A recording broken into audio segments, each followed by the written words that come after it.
తెలుగు రాష్ట్రాల్లో అతిపెద్ద పండుగ సంక్రాంతి. విశాఖలో ఈ సంక్రాంతి వేడుకలు ఘనంగా జరుగుతున్నాయి. నగరంలో సంక్రాంతి పండుగ ఉట్టిపడేలా పల్లెటూరిని తలదన్నే విధంగా మహిళలందరూ కూడా ముగ్గులు వేసి అబ్బురపరిచారు.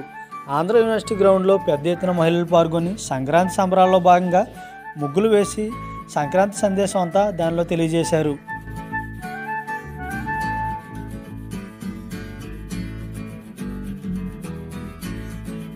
సంతోషి అండి, నేను ఆర్లవ నుంచి వచ్చాను. నాకు ప్రతి సంవత్సరం రంగోలీ ముగ్గులో కాంపిటీషన్ చేయడం చాలా ఇష్టం అండి. సంక్రాంతి అంటే అందరికీ సరదాగా సంబరాలు, గాలిపటాలు ఎగరేయాలు, గోబొమ్మలు, భోగి మంటలు అన్నీ వేస్తూ ఉంటాం కదా.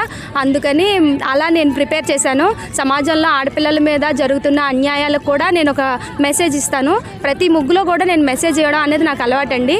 ఈ రకంగా నేను సమాజానికి ఈ విషయాన్ని తెలియజేస్తున్నానండి. అందరికీ సంక్రాంతి శుభాకాంక్షలు.